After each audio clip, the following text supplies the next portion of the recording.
empirični podatek je objavljen pred nekaj dnevi, da 50%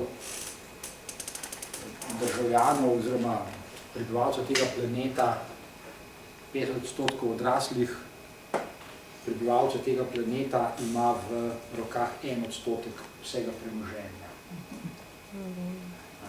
Polovica zemljanov ima v rokah 1% premoženja, 1% najbogatejših ima pa v rokah skoraj polovico vsega premoženja. Zdaj, kdor v luči tega empiričnega podatka še lahko zagovarja kapitalizem, mu po mojem ni več pomoči. Preprosto je njegova pamet, z njegovo pametjo se nekaj mora zgoditi.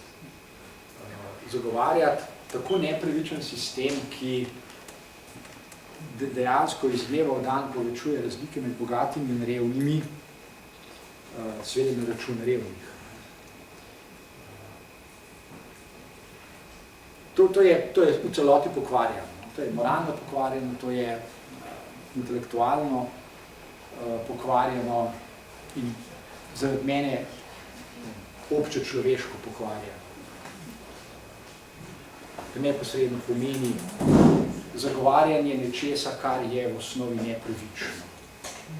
Kapitalizem je v osnovi nepravičen. Kapitalizem ni nepravičen zato, ker obstajajo zlobni kapitalisti. Prelahko bi bilo, če bi bilo tako enostavno, ker bi to pomenilo, da se pač teh zlobnižev treba zgolj znebiti. Zapreti ali odpeljati na Sibirijo, ampak je takega in verjeti, da bo potem kapitalizem boljši, ne bo. Kapitalizem kot sistem je nepravičen. Temelji na izkoriščanju ljudi in mi se tukaj ukvarjamo z razmerji med učitelji in učenci.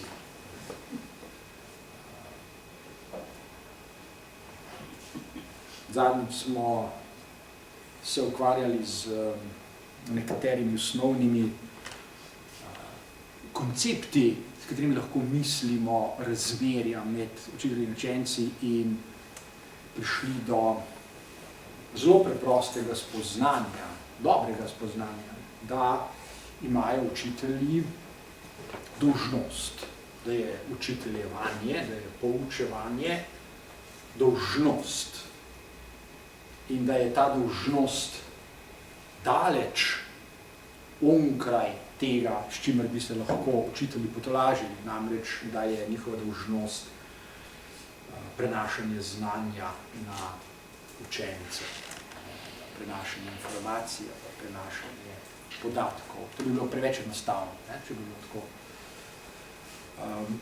Ta dolžnost, o kateri govorimo, je prej ali slej moralna in etična.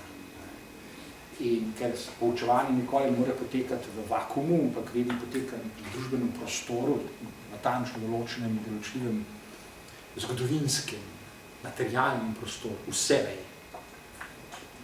Drugače ne more biti, je dolžnost prej ali slej tudi politična. Je politična, znanje, s katerim se ukvarjamo, vednost, s katero se ukvarjamo, je prej ali slej, če seveda smo pripravljeni dovolj vztrajati, tudi politična. Politična pa pomeni, da je dolžnost učitelja in najprej govorimo o njegovi, dolžnost, da razmišlja. Da razmišlja, v kakšnem svetu počne to, kar počne. Ker vselej poučuje v svetu, ki je zgodovinsko, materialistično določen. Torej, njegova dolžnost je, da misli tudi to, kar sam počne. Torej, njegova dolžnost ni samo, da nekaj počne, ampak je tudi dolžnost, da razmišlja o tem, kaj počne. In da je dolžan o tem spregovoriti, kar pomeni, da se poučevanje, ki se lahko začne z kakšnimi podatki, informacijami, mora nadaljevati v nekaj, kar bi lahko imenovali z izrazom, zakaj pa ne, meta poučevanje, se pravi poučevanje o samem poučevanju. Poučevanje o tem, kaj se nam dogaja, ko poučujemo, kaj se nam dogaja, kaj se učencem dogaja in kaj se dogaja v svetu, v katerem vse skupaj poteka.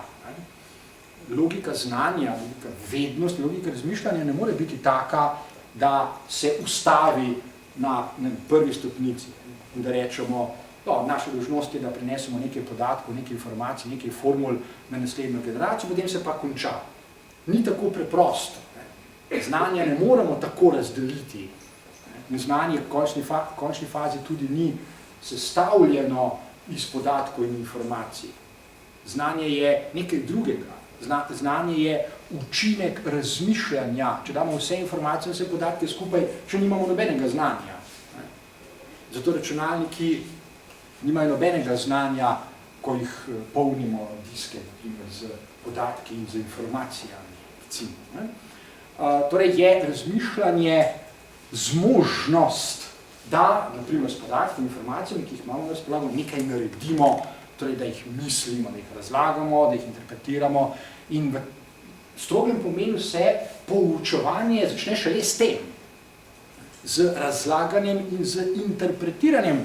Razlaganje pa zopet ne more biti samo razlaganje podatkov in informacij, ker za vsako razlaganje velja vse to, kar sem prej povedal, poteka v določenem družbenem prostoru, s konkretnimi ljudmi, je prej ali slej moralno in je etično in je politično in tako dalje. Ne moramo se zadovoljiti, oziroma ne bi se smeli, to govorimo o dolžnosti, ne zadovoljiti s tem, da rečemo, naša dolžnost je, da smo pojasnili neko formulo, nek graf ali pa kaj podobnega, zdaj nas pa več ne zanima, se ustavimo. Logika znanja kratko malo ni taka. Mi si za to lahko naredimo, mi si lahko rečemo, briga nas, pač to bomo naredili, ostalo pa ni več naša stvar. To lahko naredimo. Ampak v tem primeru smo se izneverili dolžnosti, o kateri govorimo. Izneverili smo se in sej ljudje smo taka biti, da to lahko naredimo. Mi so svobodni in lahko rečemo, ne bomo se s tem ukvarjali. Nas ne zanima, to ni naša dolžnost, ali pa ni naš interes, ali pa nimamo nobene motivacije za to ali pa kaj drugega. In to počnemo. To počnemo pravzaprav bolj ali manj vsak dan to počnemo, zato ker se nam ne ljubi. Pa ne samo zato, ker se nam ne ljubi, ampak tudi zato, ker ni nujno, da čisto dobro razumemo samo naravo dolžnosti, oziroma ni nujno, da dobro razumemo, kaj pomeni, da smo ljudje moralna in etična bitja. Mi nismo zgolj bitja, ne vem, ki znajo manipulirati s podatki in z dejstvi in z informacijami. Nismo, smo še mnogo več. No, zato je dobro nadaljevati. Zgodbo smo zadnjič pripeljali, če se spomnite, med drugim, tudi do Freudovega koncepta Thanatosa ali gona smrti. Tega nenavadnega, čudnega gona smrti, ki ga v glavnem ničem ne razume. Danes smo s tem tukaj nadaljevali. Freud spregovori o gonu smrti že v 90-ih letih 19. stoletja, tako rekoč na začetku svoje poti. Psihoanaliza, in to je zanimivo, to je zelo osupljivo, proizvede tako rekoč čisto na začetku enega najmanj razumenih konceptov sploh. In to je gon smrti. Čeprav se Freud ni dosti takrat v tistem času s tem gonom ukvarjal se bo šele mnogo let pozneje, celo nekaj desetletij pozneje, se bo vrnil, gotovo pa je vznemirljivo razmišljati, s čim se Freud ukvarja v 90-ih letih 19. stoletja, ko prvič spregovori o gonu smrti, oziroma govori o nekem posebnem gonu, nekem posebni sili, ki človeka sili v neorgansko stanje, oziroma v posebno stanje, in Freud uporabi tudi ta izraz, in to je nirvana. Nirvana, zato ko Freud govori o nirvani, principu nirvane. Freud zasluti, da je v človeškem bitju nekaj, kar mu ne da miru. Da je v človeškem bitju nekaj, kar je zelo težko razumeti in česar človek, posameznik, običajno ne razume. Ne razume, čuti pa, da ga nekaj žene. Čuti določeno silo, čuti določen pritisk, da bi recimo nekaj storil, da bi nekaj naredil, naprimer iz svojega življenja. Težko si je predstavljati človeka, ki bi se resnično lahko zadovoljil s tem, da bi v življenju samo jedel, pil, spal, seksal, naprimer, in se pokril takrat, ko mu je hladno in tako naprej. Zelo težko si predstavljati. Pravzaprav ne verjamem, da si to sploh možno predstavljati. Da človeško bitje po definiciji ni bitje, ki bi se lahko zadovoljilo z zadovoljevanjem, primer, potreb. Človek ne more izkusiti zadovoljstva, recimo ultimativnega zadnjega zadovoljstva, ko zadovolji vse svoje potrebe. Ker čuti, da obstaja še nekaj. Da obstaja še neka sila, zaradi katere je vznemirjen, čeprav je ne razume in ne ve, kaj ne naredi v zvezi z njo. O tem torej govori Freud v 90-ih letih 19. stoletja in reče, imenujemo to princip nirvane. Lahko da ima to kakšno zvezo s Schopenhauerjem in vzhodnjaškimi filozofijami, ni pa nujno in sploh ni pomembno, da se zdaj s tem ukvarjamo. S tem se ukvarjamo še pozneje. Danes bomo najprej nadaljevali z podobno zgodbo kot zadnjič, ki je namenjena učiteljem, današnja zgodba je namenjena učencem. Ni učenja brez učencev. Če imajo učitelji pred seboj dolžnost, o kateri smo govorili zadnjič, ali pa dolžnosti, se je mogoče seveda enako vprašati, ali imajo tudi učenci kakšno dolžnost. Na vse zadnje, vsak učitelj je bil nekoč učenec in ni mogel postati učitelj, če ni šel skozi določene faze, določene procese. Ti procesi, skozi katere je moral iti, so prav gotovo transformativni. Kako so preobrazili učenca, da je postal učitelj, je posebno vprašanje, s katerim se zdaj ne bomo ukvarjali. Nas zanima samo spoznanje, da so ti procesi transformativni. Da se torej človek, da bi na primer postal učitelj, mora preobraziti, drugače bo vedno učenec, nikoli ne bo postal učitelj. Torej se mora s tem človekom, ki je na primer najprej učenec, nekaj dogajati. Mogoče se mora nekaj dogajati dolgo časa. Zelo verjetno je, da se mora dogajati precej časa, preden se zgodi preobrazba. Kar seveda pomeni, da nikakor ni nujno, da nekdo postane učitelj v tistem trenutku, ko dobi diplomo, kjer piše učitelj. Ni nujno, to je lahko družbeno legitimno in je potrebno za to, da iščete službo in jo tudi recimo dobite, ampak ne govorim o tem.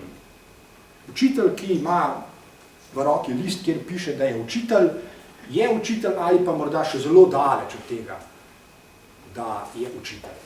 Kajti ni nujno, da so se zgodile vse preobrazbe, ki bi se morali zgoditi v njem, da bi iz učenca postal učitelj. Kje je torej učenec, ko trdimo, da je zgolj to? Torej, ni še učitelj, je učenec. Da bi postal učitelj, bi se česa naučil, mora skozi določene procese. In ti procesi zagotovo ne morejo biti zgolj kopičenje informacij in podatkov, kajti če bi bilo spet tako preprosto, potem bi vsak računalnik prej ali slej postal učitelj. Nakopičite podatkov in informacij, kolikor jih pač gre na disk, kupite dovolj velik disk, ga pomnožite s faktorjem 1000 ali podobnega, rečete tako, disk je polhan, gor je dovolj informacij in podatkov, zdaj ima ta računalnik znanje, zavest o sebi in tako naprej. Obstaja fantazme, obstaja resne fantazme nekaterih znanstvenikov, da se to lahko zgodi. Ko bodo računalniki dovolj kompleksne mašine, ko bodo roboti, ne vem kaj že, procesori dovolj kompleksni, ko bodo imeli dovolj čipov ali pa kaj podobnega, se bodo nekega dne zbudili, imeli zavest in bo rekli, wow. In potem seveda se začne druga zgodba, začne se z vprašanjem, ali nam bojo kaj hudega naredili. Ali bodo zlobni, ali ne bodo zlobni, ali nas bodo zasužnili, ali nas ne bodo zasužili, ali nas bodo pojedali, ali kaj, ali nas bodo zbrcali v vesolje, ne vem. Ta zgodba je prav gotovo prej ali slej paranoidna. Gotovo je.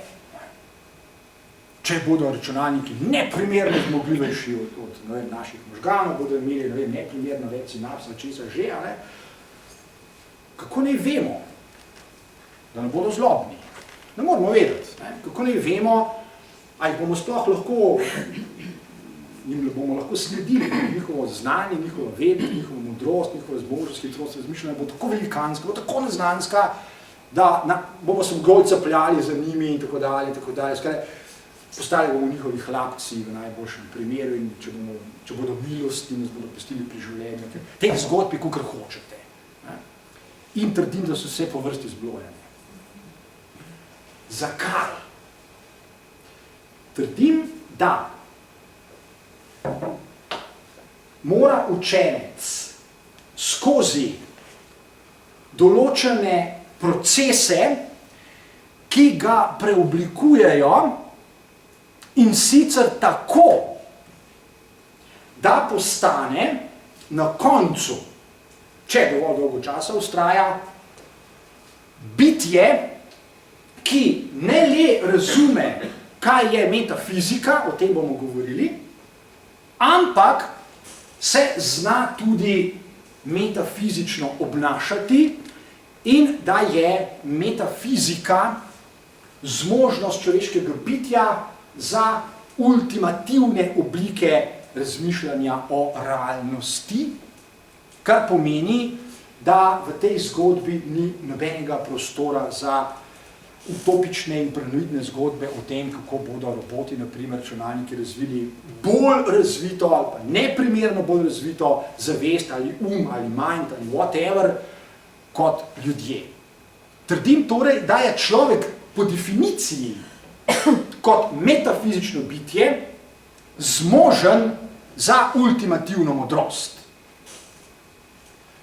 Zdaj, obstaja nek skoraj, ne vem, če je tako, zdi se, kot da obstaja nek trend, mogoče celo modni trend, ki je v zadnjih letih proizvedel kar nekaj knjig, v katerih različni, pogosto so to strokovnjaki, tudi recimo neuroznanstveniki, tudi neurokirurgi, ki opisujejo zelo nenavadne izkušnje, ki so jih imeli. Zanimivo je, da so te izkušnje, zdaj te konkretne, katerimi mislim, vsaj še druge, te konkretne, največkrat povezane z obsmrtnimi izkušnjami. Se pravi, najprej mora človek skoraj umreti, da se mu nekaj zgodi, da 3/4 njegovih možganov odpove, ali pa vsaj korteks odpove, da človek pride do nekakšne modrosti, nekega spoznanja o višjih sferah eksistence, v drugih dimenzijah, drugih razsežnostih in tako naprej. To so zelo zanimive zadeve. Ob kateri se postavlja vprašanje, a mora res človeka najprej kap, obstaja neka knjiga kap spoznanja, da bi spoznal. In seveda, zakaj bi bilo to tako bizarno? Najprej te mora kap, če te pa ne kap, pa ne spoznaš. Ali kaj? To so zelo zanimive zgodbe, ampak pravi so pa tudi malo bizarne. In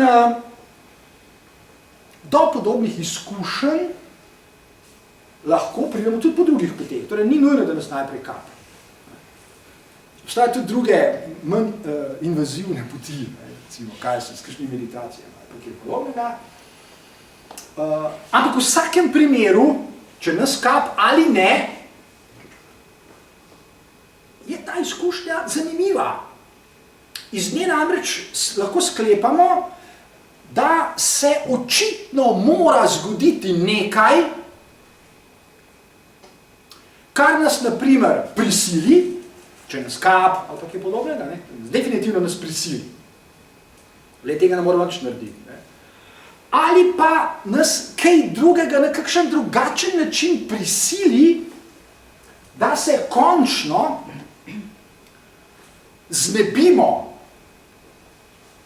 vsega tega, česar se sicer v sedanjem življenju bolj ali manj oklepamo. Česa pa se v sedanjem življenju najpogosteje, največkrat in najbolj silovito oklepamo? To so natanko fantazme. To so scenariji, po katerih živimo, o katerih je govoril Freud in mi dal ime fantazme. Se pravi, oklepamo se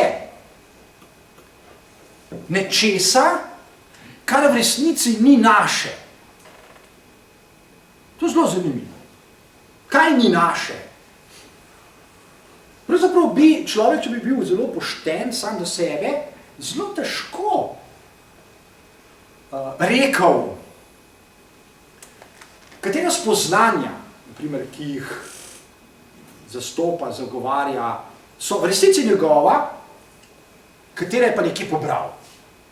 Ali jih je nekje prebral in jih zdaj tako navaja, naprimer, ali citira, ali mu jih je kdo preprosto povedal, ali jih je usvojil že v mladih letih, pa se niti več ne spomni od koga, kje, na kakšen način. Vsekakor je izjemno produktivno razmišljati o tem, katera spoznanja, katere razlage, katere interpretacije, kateri podatki, naprimer, so naši, so res tisti, do katerih smo prišli sami, kateri pa niso. Ker smo jih preprosto nekje smo jih pobrali in jih sprejeli za svoje. In verjamemo, da so naši, čeprav niso. Zelo preprosta preizkušnja, in to je preizkušnja vsakega učenca, je tale. Ok, trdiš X, karkoli že ta X je. Povej mi, odkot si prišel do te izjave X? Kako si prišel do nje? Večina ljudi ne zna povedati 2 stavkov. Večina ljudi v takih primerih zgolj ponovi še enkrat isto.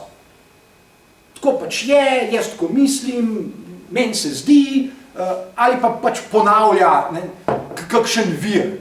Ja, to je on rekel, ali pa tam sem prebral. Saj jaz te tega nisem vprašal. Jaz sem te vprašal, kako si prišel do tega spoznanja. In seveda, pogosto je edini pošteni odgovor, saj nisem jaz prišel. Jaz sem to zgolj nekje vzel, ker mi je bilo všeč, ker sem videl, da je zanimivo, ker sem videl do tem kakšno korist, se mi je zdelo, da bo to uporabno, ali pa se je lepo slišalo, ali pa kaj podobnega. In to je preizkus, kot rečeno, vsakega učenca, ki želi biti učenec. Kaj ti? In podobno, kot smo zadnjič rekli, prva dolžnost učenca je natanko tista, ki je tudi dolžnost učitelja, in to je misli. Razmišljaj. O čemer, tako kot bi rekel Kant, o čemer hočeš in kolikor hočeš, ampak samo razmišljaj.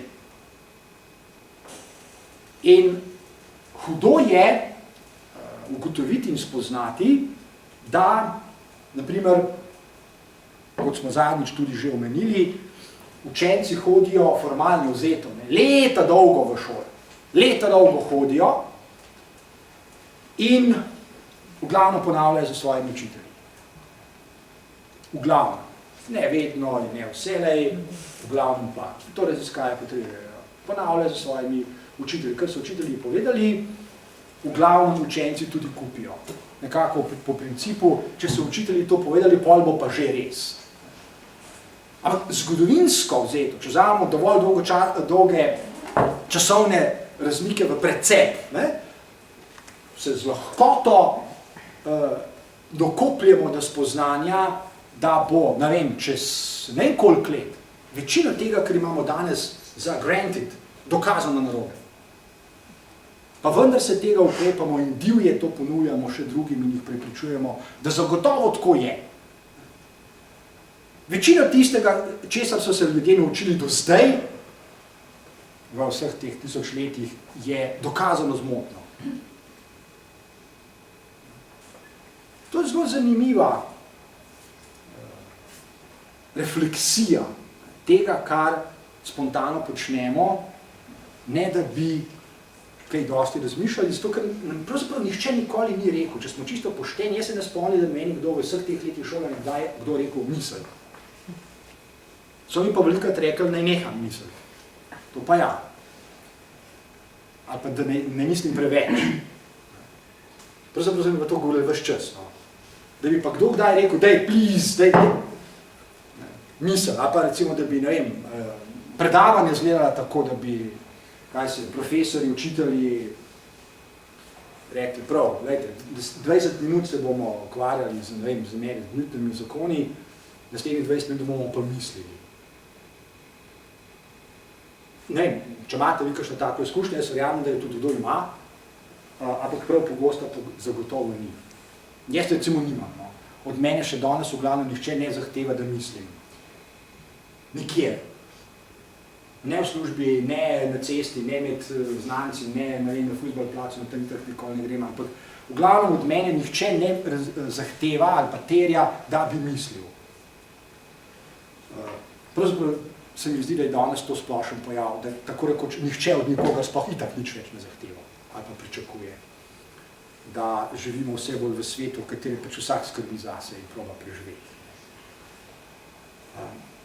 Prva dolžnost učenca je torej, da poskuša vsaj misliti. In kaj je zmožnost za razmišljanje? Zmožnost za razmišljanje je metafizična po definiciji. Kaj je metafizika? Metafizika je zmožnost človeškega bitja, da se dvigne nad neposredno empirično realnost. V resnici človek neposredno v empirični realnosti itak nikoli ne živi. V resnici pravzaprav sploh ne more živeti. Na nek posreden način je človek vselej že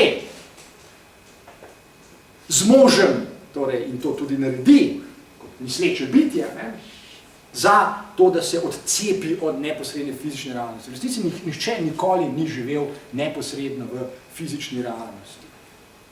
Tudi če smo sprejemali, od drugih smo sprejemali interpretacije, smo sprejemali razlage, tako da si naši možgani to avtomatično počnejo in uporabljajo razlage, interpretacije, tudi če so napačne, tudi če so zgrešene, tudi če so približne, vendar ne je naša zmožnost za metafiziko. Pravzaprav je že avtomatično na nek način vselej že na delu, vsaj neki minimalni obliki. Zato nihče nikoli, noben človek nikoli ni živel neposredno v empiriji, v empirični realnosti. Kar pomeni, da vselej že živimo v svetu interpretacij in razlag. In natanko zaradi tega še bolj pride do izraza dolžnost, da mislimo, kajti nikoli ne moremo biti prepričani, da so interpretacije in razlage, ki jih sicer spontano osvajamo skozi življenje, zares dobre, produktivne, da se z njimi zares lahko pomagamo. Nikoli ne moremo biti prepričani. Pravi, je to, kar imenuje Descartes metodološki dvom, nekaj, kar je nujno, se pravi, še ena dolžnost, pred katero se znajde vsak resen učenec. Torej, dolžnost učenca ni samo misli, dolžnost učenca, kar je seveda hrbtna na plat istega, je tudi dvomi. Dvomi v principu v vse.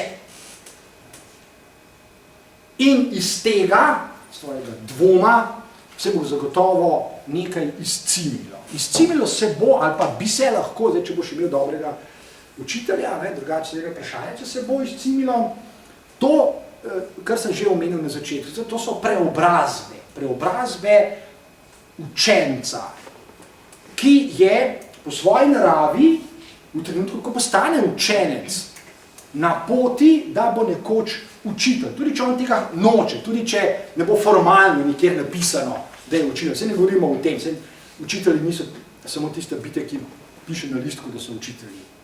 O tem sploh ne govorim. Govorim torej o preobrazbah. To so nujno duhovne preobrazbe. So interpretacijske preobrazbe, so metafizične preobrazbe. So preobrazbe vsega, kar imenujemo razlage, interpretacije, pojasnila in tako naprej. V bistvu so preobrazbe samih načinov razmišljanja, za katere smo zmožni. Pravi, učitelj bo na koncu, če bo šel skozi te preobrazbe, drugače razmišljal, ne samo da bo uporabil druge teorije, druge interpretacije, druge koncepte, druge razlage, ampak bo razmišljal drugače, kot je razmišljal takrat, ko je bil učenec. Kar je logično. Drugače ni šel skozi nobeno resno preobrazbo. Kar seveda tudi pomeni, da učitelj na koncu tega procesa istih podatkov, istih teh dejstev, s katerimi se je srečal kot učenec, ne bo razlagal na enak način. Torej, v resnici nikoli nimamo opraviti z nespremenljivimi, večnimi, empiričnimi podatki, na čemer sicer temelji večji del šolanja v tem svetu, v katerem živimo. Večji del temelji na domnevi, da obstajajo trdna dejstva, da obstajajo podatki, da obstajajo interpretacije oziroma informacije, ki se jih je treba držati. In če že kaj razlagamo, če že kaj interpretiramo, se seveda držimo že ustaljenih interpretacij, se držimo razlag, ki smo jih že sami slišali, ne vem, nekoč v preteklosti. V resnici se nič od tega ne izide. Nič. Če vzamemo, kot sem že prej rekel, v razmislek dovolj velike časovne enote. Najprej to. Zlahka ugotovimo, da se lahko gremo v preteklost, ker nam je težko iti v prihodnost, mi težko mislimo, kako se bo svet razlagal leta 2050 ali pa leta 2100 ali pa leta 21.000. Tega si v glavi morate. Lahko pa gremo v preteklost, kako so ljudje razlagali svet recimo v 15. stoletju ali pa v 10. stoletju ali pa v času, ko sta živela Sokrat in Platon. Recimo. Empirično so in Sokrat in Platon in Descartes in Freud recimo preživeli. Nesporno, da so preživeli. Ampak, če se zares resnično poglobimo v njihove načine razmišljanja, k sreči pač to lahko naredimo, ker imamo zapise, ker imamo knjige, potem vidimo, da niti približno niso živeli v enakih svetovih. Tudi empirično pravzaprav niso živeli, ampak tudi če to odmislimo, to nas ne zanima, niso živeli v enakih svetovih. Kar pomeni, da je že v osnovi naša naloga, recimo, če smo učenci, ne vem, Sokrata, recimo, Platona, Freuda, Descartes, Kanta, vse ni važno koga, ne? Že v osnovi ne moremo ponavljati za njimi. Ne samo zato, ker empirično živimo v drugačnih časih, kot so oni, ne? Ampak zato, ker na noben način ne moramo ponoviti interpretacijskih postopkov, recimo skozi katere so šli oni, tudi če jih citiramo verbatim, od besede do besede, pomen in smisel tega, kar bomo s tem ustvarili, ne more na noben način biti enak tistemu, ki so ga ustvarili oni v času, ko so pač to počeli, kar so počeli. Na noben način. Se pravi, nam v resnici ostane ena sama možnost, ki je hkrati dolžnost, in to je misli. Ok, prebral si, ne vem, Kantovo kritiko praktičnega uma. Prav, fajn, ne? Zdaj pa razmišljaj o tem, kaj si pravzaprav sploh prebral. Ali znaš misliti, ker v tej knjigi je opisana cela vrsta miselnih postopkov. Vse Kantu tudi niso spoznanje, kar padla v naročje. On je potreboval leta, da ne rečem desetletja, da je svoje miselne postopke, skozi katere je šel, skozi preobrazbe, skozi katere je šel, da jih je zapisal. In naša dolžnost je, da gremo skozi svoje preobrazbe, ker skozi Kantovi itak ne moramo iti. Te preobrazbe je že on naredil. Naša dolžnost je, da naredimo svoje. Kakorkoli se trudimo biti podobni, recimo svojim učiteljem ali vzornikom, idealom in tako naprej, itak ne moramo biti. Če se še tako trudimo, če ponavljamo za njimi vse, kar so oni naredili, če se oblačimo tako kot oni, če se obnašamo tako kot oni, če delamo enake geste kot oni, smo samo smešni. Smo samo patetični. Ne? Kakorkoli se obrnemo, drži to, kar smo rekli. Dolžnost učenca je, da misli. Seveda, če pa misli, pa to avtomatično pomeni, da ne more postati nekdo, naprimer učitelj, čeprav bi si morda to želel, ki bi svoje ideje, spoznanja, sklepe, karkoli bo rezultat teh procesov, miselnih procesov, kot se reče, prenesel na drugega. Ne more. Učenec lahko od kogarkoli drugega samo zahteva isto, kar zahteva tudi od samega sebe. In to je misli. Zdaj samo, če pomislite, kako se ljudje praviloma pogovarjajo. Ljudje se praviloma pogovarjajo tako, da se začnejo po nekaj minutah skoraj pretepati. Če se pa že glih pretepajo, se pa vsaj mlatijo, rekel, miselno, in skušajo drug drugega prepričati, da imajo oni prav. To ni isto kot misliti. Misliti pravzaprav pomeni, da nas na neki ravni, v nekem smislu, drugi, tudi če je zraven nas, tudi če posluša, pravi, na neki ravni, nas sploh ne zanima. Ni naš interes, ko mislimo, da bomo na drugega naredili kakšen vtis, da ga bomo prepričali, da se bo na koncu z nami strinjal, da bomo pokazali svoje mišice, mentalne, da ga bomo impresionirali, koliko mi znamo, koliko imamo podatkov. To ni in ne sme biti naš interes. Naš interes je, da mislimo. Nič drugega. To je naša sveta dolžnost, to je naša etična dolžnost. Tvoja naloga je, da misliš. Tvoja naloga so pravzaprav preobrazbe, o katerih govorim, se pravi preobrazbe iz, recimo, učenca v učitelja. To so duhovne preobrazbe, lahko so tudi čisto telesne preobrazbe zaradi mene, zakaj pa ne?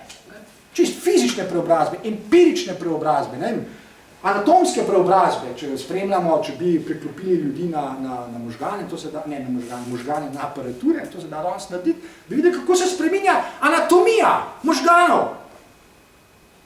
Vsako učenje pravzaprav v nekem smislu pomeni, da se morajo določene sinapse odklopiti in neke druge nastati. Čisto empirično se to zgodi. Če postanejo recimo sinapse rigidne in nevronske mreže rigidne, bla, bla, bla, potem samo ponavljamo eno isto. Vedno znova isto. Se pravi, te preobrazbe, o katerih govorimo, dejansko so tudi empirične. Človek se empirično spreminja, njegov telo se spreminja, možgani se spreminjajo, način odzivanja se spreminja, način vedenja se spreminja, njegove geste se spreminjajo, v končni fazi se vse spreminja. O teh preobrazbah govorim. Zdaj, človekova dolžnost metafizičnega bitja je, da se preobraža. Druge možnosti sploh nima. Človek ne more postati žival, naprimer, ne metafizično bitje. Živali niso metafizične bitja. Živali ne zmorejo metafizike, se pravi, dvigniti se nad lastno imperijo, jo misliti in tako dalje. Človek pa to po definiciji počne, po svoji naravi. Človek pa do mene druge možnosti nima. To je zanimiv paradoks, recimo, da naj se človek še tako upira metafiziki, vselej že je metafizično bitje. Naj še tako želi biti len, ne more biti tako len, da bi recimo postal žival.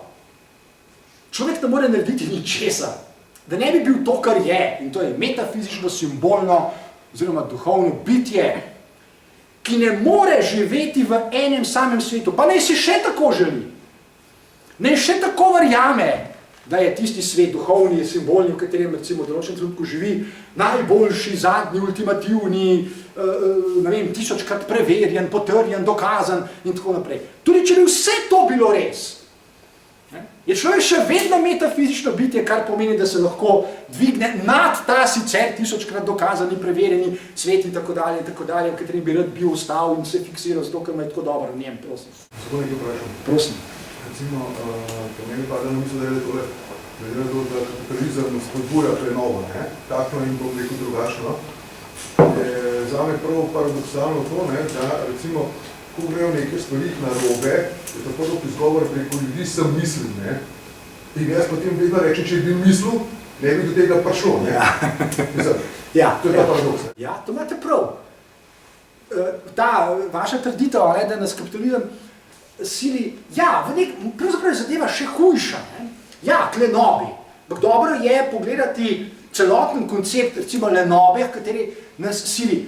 Kapitalizem nas na 1000 sofisticiranih načinov, seveda, saj kapitalizem ni oseba, ki nam kaj hoče. Pravi, skozi vsakdanje prakse nam pravzaprav na nek način jemlje, nas v bistvu hoče spremeniti v živali, odvzema nam to zmožnost za metafiziko, ker nam pravzaprav prek propagande, oglasov in tako dalje, nenehno sporoča, ti bodi samo potrošnik, vse bodo že drugi naredili, ti sam kup.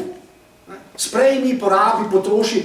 Ja, to je seveda, imate prav, neka zelo posebna oblika lenobe, ki pa jo paradoksno ljudje ne doživljajo kot lenobo. Danes povprečen človek kapitalističnega sveta reče samemu sebi, saj ni treba, da ga sploh vprašate, on je neverjetno zaposlen, on je aktiven ves dan, mu nenehno zmanjkuje časa. Pravi, gre za neko absurdno obliko lenobe. Seveda, ker je čisto razumljivo, na trgu je preveč dobrin, da bi jih mi lahko potrošili. Preprosto jih je preveč tudi, če bi 24 ur na dan počeli samo to, še po površini ne bi popraskali. Se pravi, ja, ta izjava, v kateri se vedno znova vračamo, je, in v tem smislu je treba, jaz ne vem, resnici zdaj, je kakšen čas, da človek postane depresiven ali ni, to vprašanje še, lahko si postane, ampak izjava ignorance is bliss iz Matrice. Ta izjava ima dve plati. Po eni strani je nevednost, torej je svojevrstno stanje, v katerem nam je fajn, nam je udobno. To je zanimivo, ne reče tale šifra, ne reče agentu Smithu, da je nevednost ali pa brezbrižnost, to ni v redu, to ni, ne, celo v tem svetu, v katerem se zdi, ali pa na kateri sociologi nenehno ponavljajo, da živimo v družbah znanja. Nenehno ponavljajo, v taki družbi znanja bi človek rekel, ignorance, to pa res ni fajn, to ni dobro, mi živimo v družbah znanja, treba se nenehno izobraževati, treba se nenehno usposabljati, brati, kaj se je kaj takega, Ne, ta izjava znotraj teh družb znanja, to niso družbe znanja, da se razumemo, mi ne živimo v družbah znanja, kje pa, mi živimo v družbah informacij, podatkov, pa vulgarno, pragmatičnega znanja z koristno in uporabno vrednostjo. Vse ostalo ne obstaja v teh družbah znanja. Ampak v tej družbi, v takih družbah, vendarle, mi, ko gledamo Matrico, mi spontano začutimo, da razumemo, kaj hoče s tem reči. Boljše nič vedeti, boljše živeti v neki brezbrižnosti, dobro se počutiš, po drugi strani pa sej itak nihče od nas ne pričakuje kaj drugega. Imamo mir, pa to je konformistična drža. Konformistična, ki hkrati torej pomeni to, kar pravite, pripravljen sem biti lenobno bitje, uživaško celo, ampak lahko rečem samemu sebi in tudi drugim, I like it. Ni nobene zadrege, nobenega konflikta ni. In zato je tako težko razmišljati, a se iz tega sploh lahko izvlečemo. Ker ni konflikta, ni napetosti, nobene disonance, ni nič, človek je, fajn, itak, mislim, super, človek si reče, se meni je nič slabega, oziroma ne reče, da ni nič slabega, človek reče, meni je dobro, ignorance is bliss, to je tako fajn, človek bi celo rekel, da je to svojevrstna oblika blagostanja, ali celo sreče, zadovoljstvo, whatever, nekaj na to temo. In seveda, takega človeka je izjemno težko, če ni kar nemogoče pripraviti, da bo mislil. Se je ravno kar rekel, ignorance is bliss. Ne morate zdaj priti, ok, to smo vzeli, v redu, no zdaj pa misli. Kako? Se sem glika, ne gre. Tako da ta metafizična zmožnost, o kateri govorimo, ima zato posebno razsežnost. Torej, ali vselej že smo metafizična bitja, kar pomeni, da vsaj na neki začetni ravni nam ni treba nič narediti, da bi to bili, ker že smo, ali pa sploh ne moramo postati. Torej, ali vselej že smo, ali pa nikoli ne bomo. Torej, obstaja možnost. Jaz saj upam, da ni vse splošna, ali pa da ne bo postala vse splošna. Obstaja možnost, natanko to, če se spomnite, smo tudi že velikrat rekli, kar je tako zelo pretreslo Hannah Arendt in zaradi tega tudi morala plačati tako visoko ceno. Obstaja možnost, da ljudje ne mislijo. Obstaja možnost, obstaja empirična možnost, da veliko ljudi v določenem času, recimo obdobju holokausta, kratko malo ne misli. In to ni metafora, ampak je to res. Torej, obstaja možnost, obstaja empirična možnost, da učenec, torej, da človek sploh ni učenec. Ali pa, če že je, da svoj status, na primer, prekine, da enostavno neha biti učenec. To zmožnost ljudje imamo. Zdaj, seveda, če se to zgodi na takih obratih, kot se je v času holokausta, mene potem tudi težko kdo prepriča, ko v raznih komemoracijah ali pa v spominskih slovesnostih govorijo, naj se nikoli več ne ponovi in tako naprej. To je patetično. Če se je enkrat, se je lahko tudi drugič. Pa tretjič, samo upamo lahko, da se ne bo. Oziroma, hkrati je vprašanje, ja, kaj pa smo pripravljeni ali pa zmožni narediti za preobrazbe, o katerih danes govorimo. Brez tovrstnih preobrazb, iz učencev recimo v učitelje, ki so lahko tudi telesne preobrazbe, ni mogoče resno misliti, da se ljudje nekega dne ne bodo, ne vem, dokončno pobili, dokončno uničili in tako dalje. Ni mogoče resno misliti. Jaz sem se zdaj odločil, da bom sistematično v svojih kolumnah objavljal podatke, oziroma citiral jih bom, komentiral jih bom, podatke o količini metana, ki se sprošča z dna Severnega Pacifika in Severnega Atlantika v ozračje. Zakaj? Zato, ker so, po podatkih ljudi, ki se na to spoznajo, kolikor je meni to dostopno, te količine že zdaj velikanske in so lahko usodne za celotno človeštvo. Ne vem, koliko veste, povprečna temperatura na Arktiki v določenem obdobju je tudi za 10 do 20 stopinj nad dolgoletnim povprečjem. Kar pomeni, da je pravzaprav neverjetno vroče na Antarktiki. Čeprav je to čudno slišati, če je nam minus 40, minus 20, reče človek, vse je mraz, ja, za Antarktiko ni, ker bi moralo biti minus 40. Torej, sistematično bom o tem govoril, zato ker me resno skrbi. Ne vem sicer, kaj bo iz tega, ampak moja dolžnost je, da mislim, jaz jo res ne jem. Itak se ne da več narediti. Torej, če gremo nazaj, zmožnost človeka za metafiziko je torej inherentna človeški eksistenci, čeprav jo človek lahko tudi v določenem trenutku popolnoma blokira. Iz tega spoznanja o naravi metafizike neposredno sledi še eno spoznanje, oziroma je z njim povezano. In to je, da smo ljudje, ne, rekel, vulgarno in empirično. Vulgarno in empirično smo različni med sabo. Vse to je nesporno res in to je trivialno res. Tega ne gre ponavljati. Ampak metafizično smo pa ljudje enaki. Metafizika ni samo zmožnost človeških bitij, da se dviguje nad lastno empirijo in tako naprej, ampak je tudi egalitarna. Metafizika je egalitarna. Zmožnost za metafiziko je zmožnost za egalitarnost. Vsak človek je zmožen misliti in vsak človek je enak vsakemu drugemu človeku v tej zmožnosti, da misli.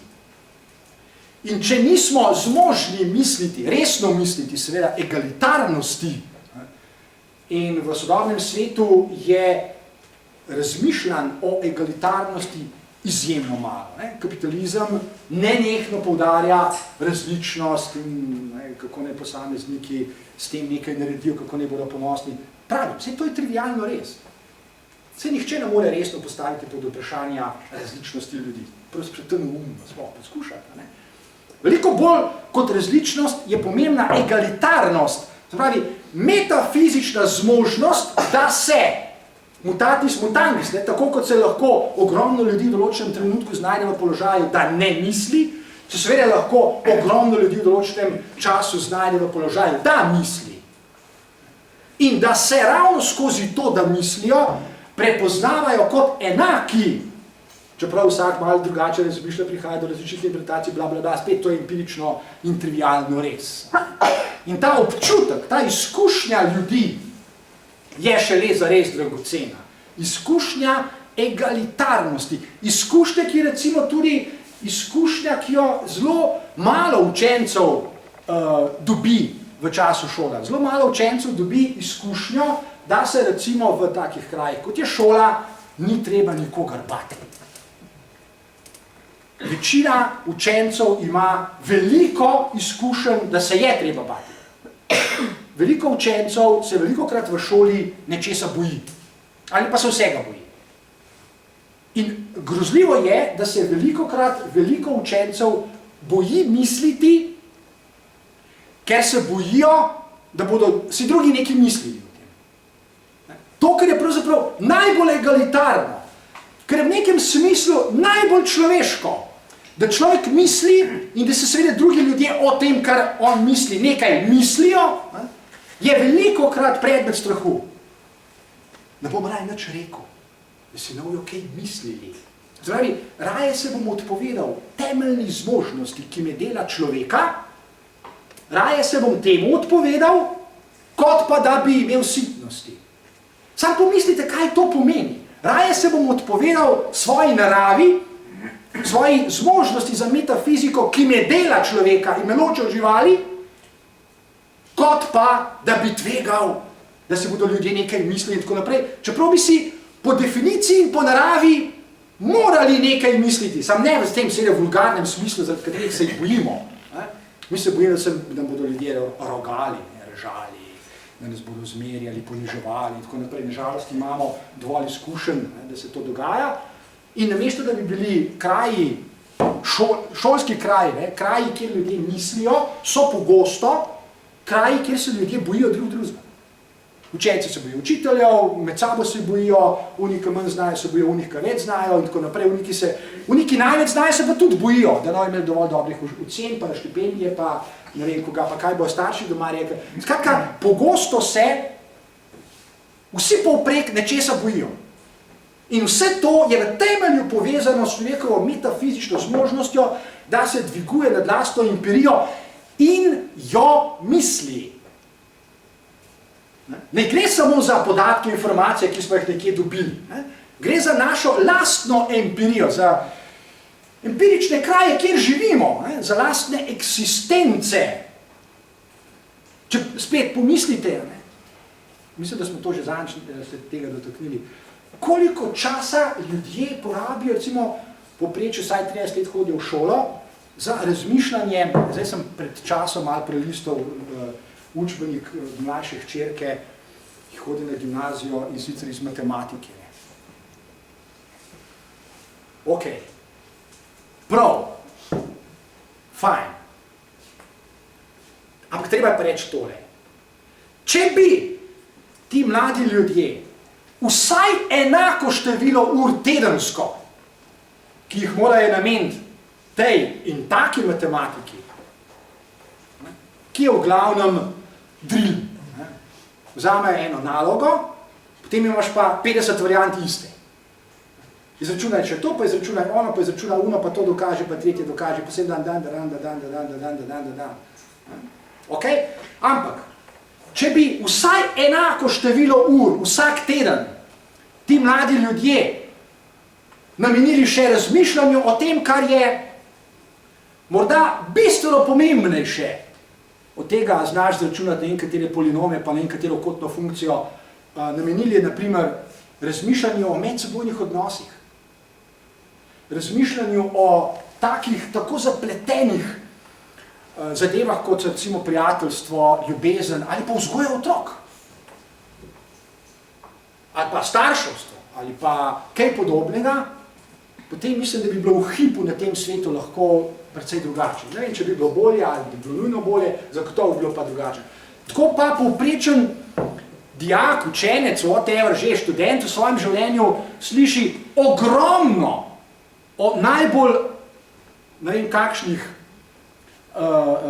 akademskih, matematičnih in fizikalnih in kemijskih problemih, ne vem, stehtajte une molekule, pa stehtajte une atome, pa ne vem, kaže vse, o naravi medsebojnih odnosov, o sami logiki razmišljanja, o filozofiji, o razvojni psihologiji in tako naprej, ne slišijo enega stavka.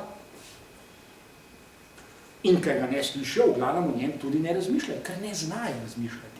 In seveda potem pobirajo nebuloze z Wikipedije, ne vem odkot, od kakšnih čarovnikov in tako dalje, snovicev in bla, bla, bla.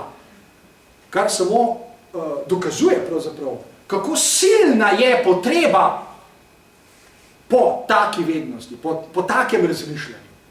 Jaz ne mislim, da je zdaj treba matematiko ukiniti, Bog vari. Se trdim, da je treba ukiniti. Matematika je super zadeva, ampak psihologija pa je to. In filozofija je tudi. In sociologija je tudi. In antropologija je tudi. In tako dalje, in tako dalje, in tako dalje. In mi še vedno živimo v vulgarnem, empiričnem svetu, v katerem se večinoma učenci, večinoma trdim, še vedno v glavnem nekako kobacajo sem in tja na tisti najnižji taksonomski stopnji, recimo po Marcanu. Neki probajo prepoznati, pa neki se probajo na pamet naučiti, pa neki poskušajo recall, se pravi, ven potegniti, ko je treba. So ne en spik. Večinoma. Najbrž ne čisto vedno, pa ne čisto povsod, večinoma pa. O kakšnih preobrazbah lahko v tem primeru govorimo? O nikakršnih. Ne govorimo o preobrazbah, veliko bolj govorimo o ubogljivosti, o podrejenosti, o podredljivosti in veliko bolj govorimo o konformizmu. Zato se tudi kasneje, recimo kateri učenci vendarle odrastejo, ne govorimo o preobrazbah, preprosto o fizičnem dejstvu, da odrastejo. Se začnejo, recimo da postanejo kakšni strokovnjaki, deliti podobno kot politiki na naše in vaše. Ali pa eni zagovarjajo eno paradigmo, drugi zagovarjajo drugo paradigmo, eni zagovarjajo eno teorijo in drugo teorijo, v glavnem pa nihče ne zna misliti, ker se tudi naučil ni. Misliti ne pomeni zagovarjati nič. Ne obstaja paradigma, ne obstaja teorija, ki bi jo sploh treba zagovarjati. Če že, jo je treba kvečemu misliti. Tako ali pa tako čez nekaj stoletij ne bo nihče več vedel zanje, ker bo itak odšla v pozabo. Torej, če kaj, je treba kvečemu čim prej pomagati, da gre v pozabo. Pomagamo ji pa tako, da jo mislimo. Ampak celo v svetu, v katerem danes živimo, v katerem se veliko ljudi strinja, da znanost blazno hitro napreduje, ker res napreduje. Celo v takem svetu se ne misli. Čeprav imajo ljudje empirično izkušnjo, celo v svojem življenju, ker ne živijo recimo v srednjem veku, ko se v 100 letih ni zgodilo nič. V svojem življenju imajo izkušnjo, kako hitro znanje recimo lahko zastari, ampak se ga še vedno oklepajo. Empirično živimo v svetu, v katerem bi pravzaprav praktično velikanski del vsega, kar ljudje počnemo, moralo biti misli. Ker se preveč stvari zgodi in prehitro grejo naprej, tako da pravzaprav nenehno capljamo zade, nenehno smo patetični, ponavljamo neka dejstva, ki so v bistvu že pozabljena, ki so že dokazano napačna in tako dalje, in tako dalje. In s tem se pravzaprav poglabljajo tudi razlike med ljudmi in to je povezano s tem drugim, s to drugo dolžnost, o kateri sem danes pregovoril. Prva je metafizika, druga je pa egalitarnost človeških bitij. Njihova patetičnost, pa depresivnost tudi je v tem, da se ljudje delijo na tiste, ki imajo, kot se reče, vpogled v najnovejše zbirke podatkov. Tako ne vem, če veste, da se privatizira znanje že nekaj časa. Znanje se privatizira tako, da recimo do določenih portalov preprosto nimate dostopa. Če niste člani kakšnih ekskluzivnih skupin, morate imeti dostop, gesla, bla, bla, bla, da pridete do določenih informacij. In tisti, ki imajo vse to, lahko do njih pridejo, recimo znanstveno spoznanje. Vsi drugi preprosto ne morejo. In so odvisni od tega, da jim zdaj oni prvi, seveda za velikanske denarje, to potem prenesejo na kakšnih seminarjih, predavanjih in tako dalje. Prosim. Spet ste mi mislili, recimo, sposobnost mišljenja, recimo, če se vrnemo malo prej s tomenil po svetu tradicijo, Aristotel, Sokrat, Platon, recimo, v tem času, v stari Grčiji, recimo, so bili misleci, ali pa modreci, če lahko tako rečemo, bom rekel, aristokrati. To pomeni, da so bili preskrbeni levo desno in so mi cel dan sajt mislili. Danes, recimo, ko ste pa ravno omenil, pa 90% preko ljudi gleda, kako bo preživelo, to pomeni, da je za, bom rekel, razmišljanje, ko ostane prekletno malo časa, še tiskaj, da imajo so pa raje preko eni. Ja, in to je velika tragedija, če mene vprašate, zato ker, kot sem že prej nakazal, mogoče bo pa jutri še slabše, mogoče bo pa jutri tako, mislim, da smo v tem kraju že govorili lansko leto, se mi zdi, ne vem, ali pa tudi nisem, vseeno, ni pomembno, ampak mislim, da sem že to omenil. Lacan je to predvidel v 70-ih letih. Lacan je bilo sredi 70-ih let popolnoma jasno, da bo verjetno naslednji diskurs, v katerem bodo živeli ljudje, in danes mi že živimo v njem, diskurs kapitalista. Diskurs kapitalista, v katerem to, kar zdaj govorite, sploh ni več problem, ker znanost po teh hierarhičnih kanalih, ki sem jih ravno kar omenil, prenaša sproti informacije do posameznih skupin ljudi, nastajajo novi kastni sistemi, če me vprašate. Mi živimo v družbah, v katerih nastajajo nove kaste. Vse to ni nič novega. Tisti, ki imajo dostop, tisti, ki ga nimajo. Tisti, ki ga imajo danes, tisti, ki ga bodo imeli jutri in tisti, ki ga ne bodo imeli nikoli. Tisti, ki imajo dostop do informacij, tisti, ki imajo dostop do informacij, ki jih lahko plačajo, in tisti, ki nimajo nobenega dostopa, ker ne morajo plačati. In takih je polovica zemljanov. Se jaz nisem naiven, naumen pa tudi ne. Jaz ne mislim, da je to po naključju nastalo. Obstajajo močne železne zakonitosti kapitalizma, ki sistematično gradijo nove kastne sisteme. Nove kastne sisteme, v katerih je danes vsaj polovica zemljanov, ki nima v rokah nobenega premoženja. Popolno odveč. Polovica zemljanov, to niso ranljive družbene skupine, marginalne skupine, tako kot imajo radi eni sociologi. To je pol zemljanov, to je pol vsega človeštva, ki je popolnoma pogrešljivo. To so ljudje, s katerimi se sploh nihče ukvarja, a imajo dostop do znanja ali ne, a bodo imeli šole ali ne, ali ne. Recimo, pred časa se tudi pisal o tem, tako in to je zelo modno zdaj. Med najbogatejšimi ljudmi na svetu, bankiri in tako naprej, razpravljati o tako inkluzivnem kapitalizmu. Inkluzivni kapitalizem je ideja porojena iz nenadnega spoznanja seveda najbogatejših ljudi. Marička, pol zemljanov je takih, da nimajo zavlonske dati, ali pa colonca nimajo, ne? Joj, mogoče bi bilo pa dobro, če bi jih mi šolali in usposabljali, da se bodo nekoč lahko zaposlili, kaj ti več, ko smo imeli včasih v socializmu, več ko znaš, več veljaš, nekako na to temo, ja. Več ko znaš, več veljaš, ne vem, lažje dobiš job ali kaj že, nekaj na to temo. Poglejte si kaj na kakšnih straneh na netu, kako najbogatejši ljudje razmišljajo o tem. Ne? To je šele vulgarno, če mene vprašate. Seveda, v zadju je zelo preprosta logika, mi jim bomo dali, to je tista skupina, ki sem prej rekel, ki nima dostopa do znanja, informacij, podatkov in tako naprej in nima denarja, da bi sploh imeli dostop. In zdaj se jim bo, recimo, v najboljšem primeru nekaj ponudilo. Kaj? Tisto, kar je že zdavnaj pogrešljivo, tisto, kar že zdavnaj nikogar več ne zanima in tako dalje. Zakaj? Ja, zato, da se bodo razlike med bogatimi in še povečale. Koncept pogrešljivih ljudi na tem svetu, redko kdo o tem sploh upa razmišljati. Koncept pogrešljivih ljudi, naprimer, nam pove, kaj pa, ali pa nas pripelje do zelo resnega vprašanja, kaj pa, če je polovica zemljanov kratko malo odveč, gledano z očmi zastopnikov kapitala. Preprosto odveč. Torej se sploh nihče ne bo v resnici trudil, da bi se šolali, usposabljali, ne vem, razvijali veščine in spretnosti in tako dalje. In jaz trdim, da je to zelo realno. Kar pomeni, da mi zdaj, ta hip, živimo v svetu, v katerem se izjemno selekcionira podatke, informacije in tako dalje, da bi se jih unovčilo, bi jih lahko prodali s profitom in v tej konstelaciji razmeri na tem planetu ni niti za kanček možnosti, niti mečkaj niso priškrnjena vrata, da bi sploh kdo od koga pričakoval, da bo mislil. Jaz si upam trditi, zdaj je tukaj v kamero, pa ne gre na net, pa ne to cel svet jutri vidijo, da bo vedno več tega.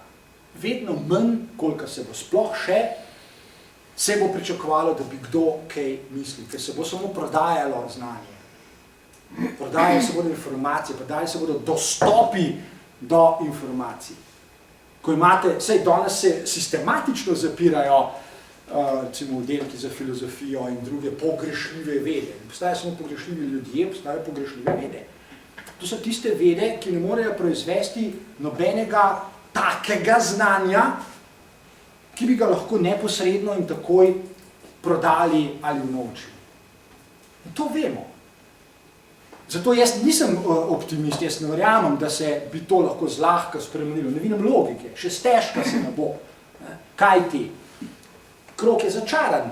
Če dovolj veliko število, ko smo razpravljali o kritični masi, če kritična masa ljudi ne razmišlja, ne vem, kdo je sploh lahko pripravi, da bo začela razmišljati. Ne vidim načina. Seveda ljudi lahko pripravi, da nekaj naredijo, da se zganajo, da grejo na cesto, tako naprej, ne vem, materialna beda, ok, ali pa podnebne spremembe, ne vem, tsunami, ali pa, ne vem, ko bo dovolj velika količina metana v zraku, ne vem, a bomo sploh še lahko dihali, ne vem, jaz ne vem, jaz se ne spoznam na te zadeve, drugi se spoznajo, jaz si bom samo navajal in komentiral. Ne znam si pa predstavljati, kako bi sploh lahko karkoli pritisnilo na ljudi, da bi začeli misliti. Jaz tega mehanizma ne znam misliti. Ker kot sem rekel, ali smo vselej že zmožni za metafiziko, kar pomeni, da vsaj po malem vselej že mislimo, ali smo pa popolnoma out. In ne vem, to je realen problem recimo številnih staršev, ne? Kako pripraviti svoje deco, ne, svoje otroke, da se bodo učili, da bodo razmišljali in tako naprej. Ne vem, in tudi zgodovina nas prepričuje, da ko ste že ga prej omenili, ne, Sokrat je šel v zapor, oziroma je umrl, Giordana Bruna so zakurali, Jana Husa so tudi zakurali, pa ne bi nadaljeval. Cel kup tistih, ki so mislili, so zakurali. Ali pa so jih kamenjali, ali pa so jih Spinozo so prekleli za vse večne čase in tako dalje, in tako dalje. Tako da, razmišljanje pravimo, zmožnost za razmišljanje, ki je metafizična, je zmožnost za egalitarnost, je seveda hkrati tudi demokratična. Danes me se zdi skrajno sprto z pametjo govoriti, da živimo v demokratičnih svetovih. Mi niti malo ne živimo v demokratičnih svetovih. Demokracija je še ena razsežnost tega, o čemer tukaj govorimo. To je egalitarnost, zmožnost za metafiziko in zmožnost za razmišljanje. Demokracija je možna samo, o tem so stari Grki praktično povedali že vse, demokracija je možna samo, če ljudje mislijo. Če si preprosto vzamejo pravico, domislijo in rečejo na glas pač to, kar so domislili, ali pa če preprosto na glas razmišljajo. Si lahko predstavljate, da bi recimo veliko ljudi danes v teh krajih tukaj vsak dan, naprimer, razmišljali, kaj se, 10 minut, naprimer. Lahko bi upeljali, ne vem, novo družbeno akcijo, 10 minut za razmišljanje, ne? Tako kot imamo, ne vem, ugasnimo žarnice zvečer za 1 uro, ali pa, ne vem, 10 minut za zdravo prehrano, ali pa kaj ta, 10 minut za razmišljanje. In jutri se kapitalizem ustavi, če meni vprašate. Samo 10 minut, zadošča. Je pa seveda vendarle nevarnost, in tega se oblast vedno zaveda, zato pa so jih zakurali. Če bi bilo pa razmišljanje tako zelo nenevarno, pa bi pustili pri življenju. Saj, če zakurite Jana Husa, v končni fazi, če smo skrajno vulgarni, zakurili ste enega človeka.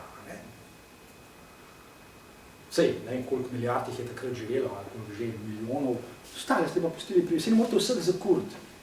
Se pravi, vendarle obstaja možnost ali pa nevarnost, da ljudje začnejo razmišljati preprosto zato, ker je to v njihovi naravi. To je sicer zelo bizaren problem, to je tako, kot da bi spodbujal ribo, da plava. Da bi rekel, ja, sej mogoče bo pa vse začela plavati, sej to je v njeni naravi.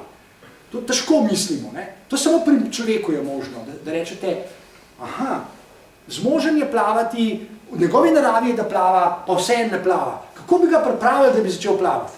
To je čudno, pa vendar je pri ljudeh treba na to vižo razmišljati. Torej, demokracija je učinek Demokracija ne pomeni, da gremo na volitve. Demokracija je učinek in pogoj tega, da ljudje mislijo. Oziroma,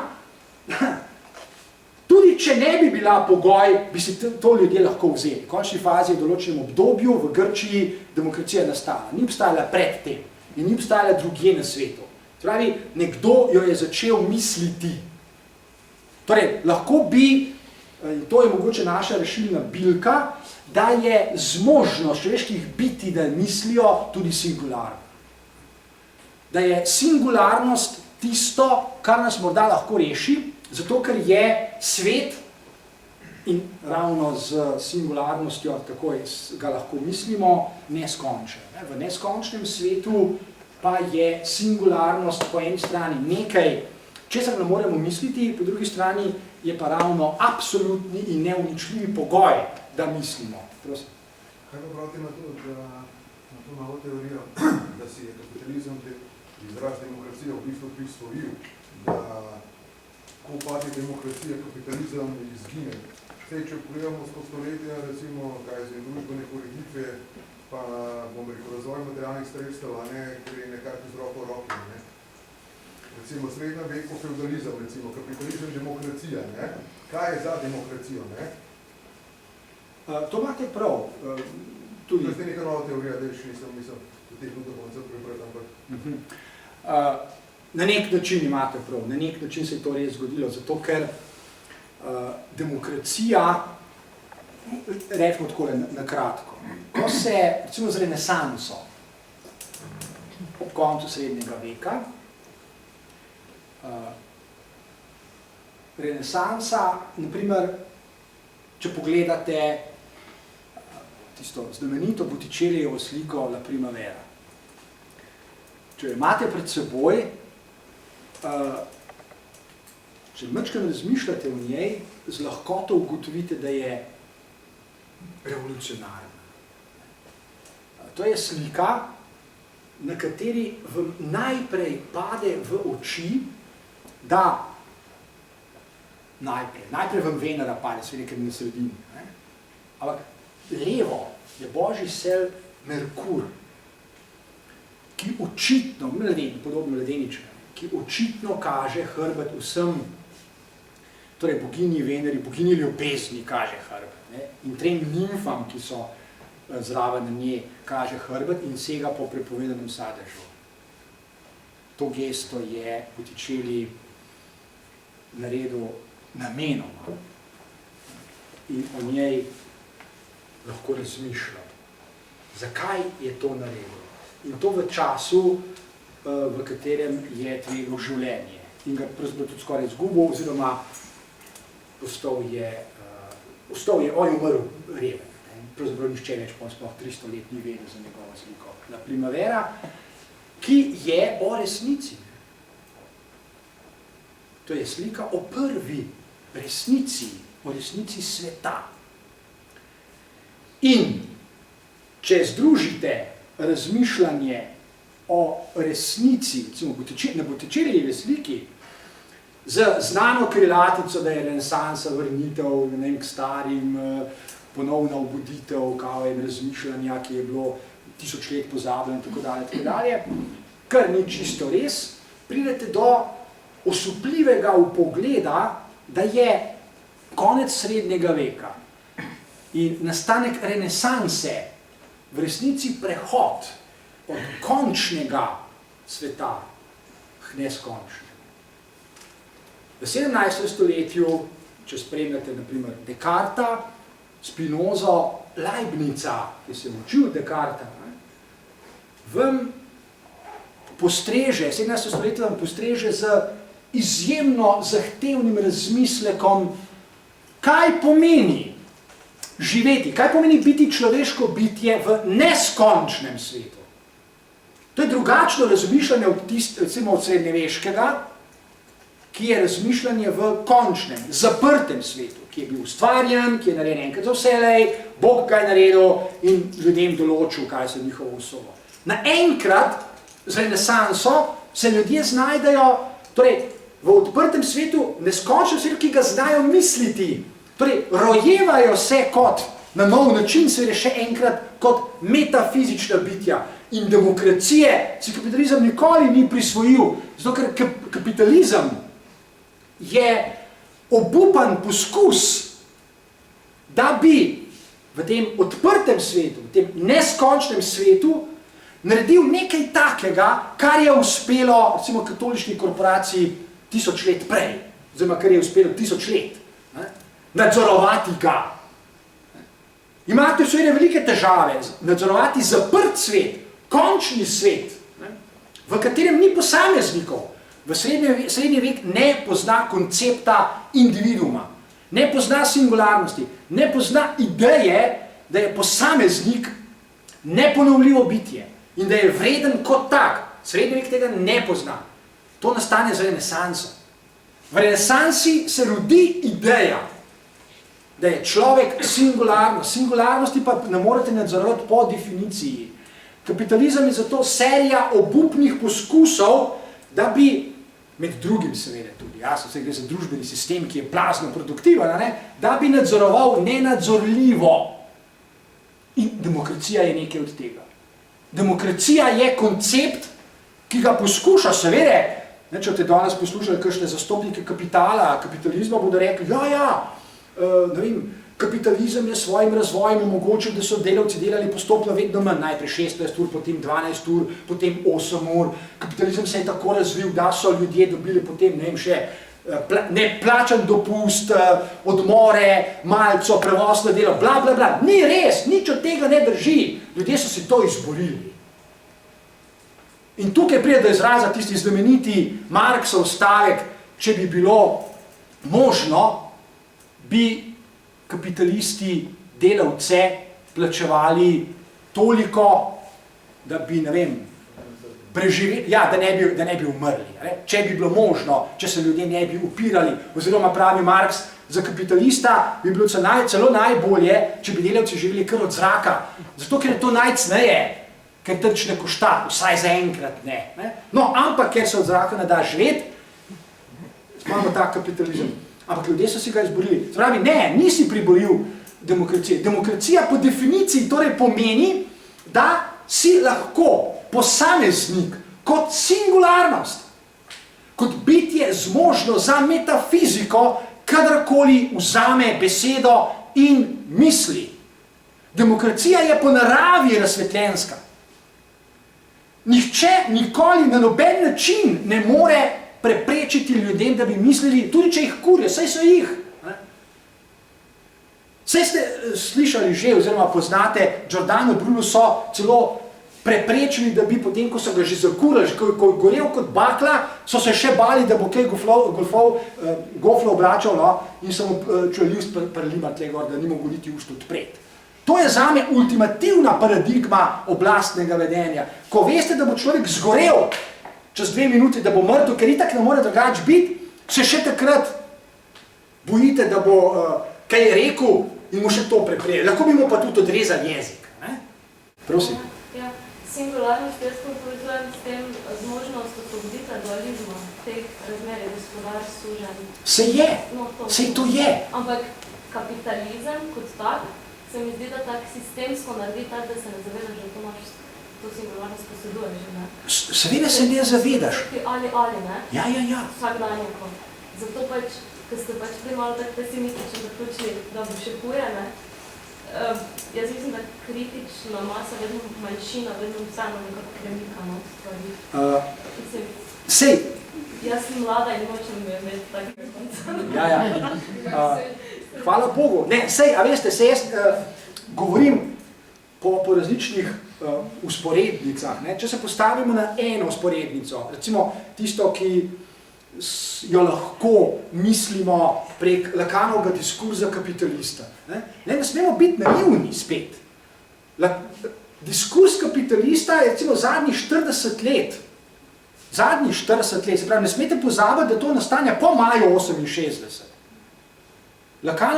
To je Lacanov odgovor na maj 68 in na razvoj neokonzervativizma, kontrarevolucije in tako dalje. In to ni pravzaprav pesimističen koncept, to je realističen koncept. Lacan pravzaprav reče, ja, tega bo vedno več in mi zadnjih 40 let to živimo. Ne?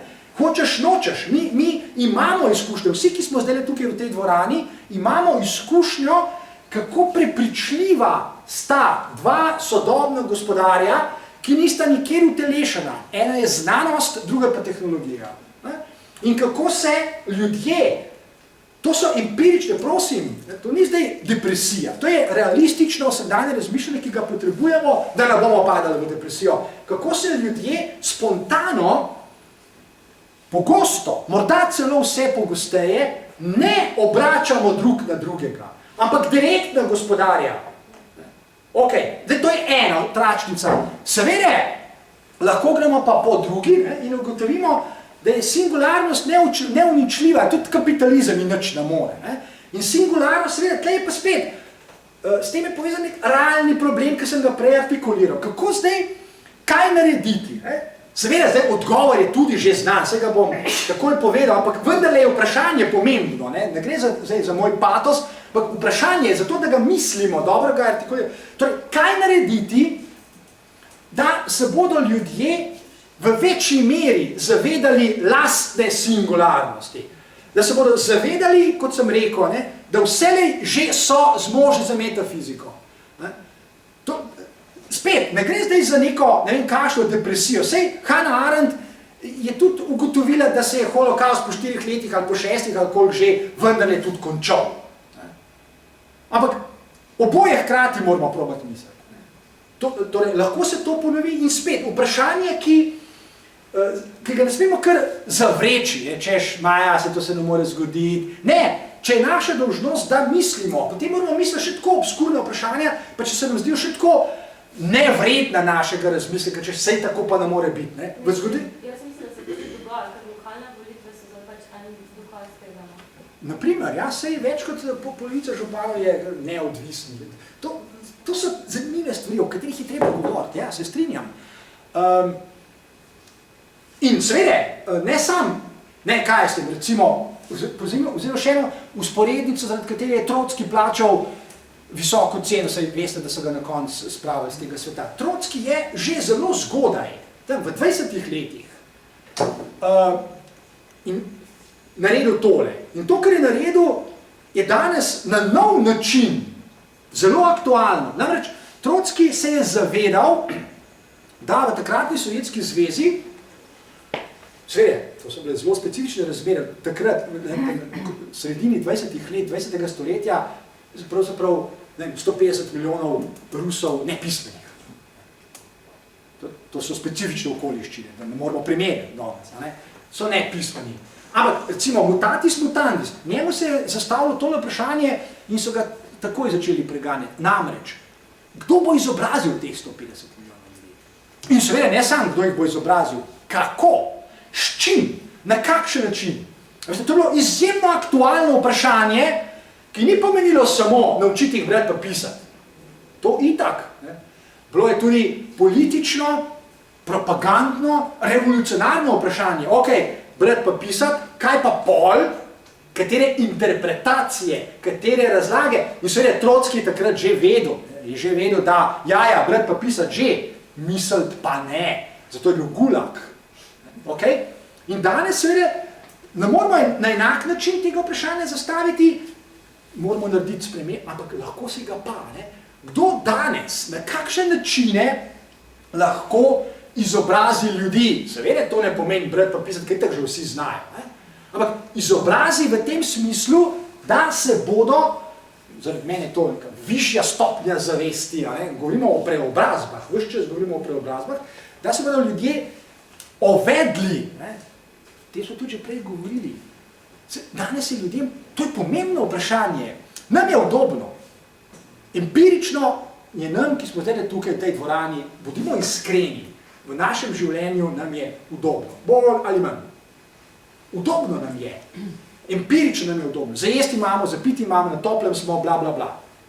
Ampak po drugi strani, če dobro premislimo, se pa vprašanje ravno zaradi tega dodatno zaostri. Ok, in kaj boste naredili zdaj, ko vam je udobno?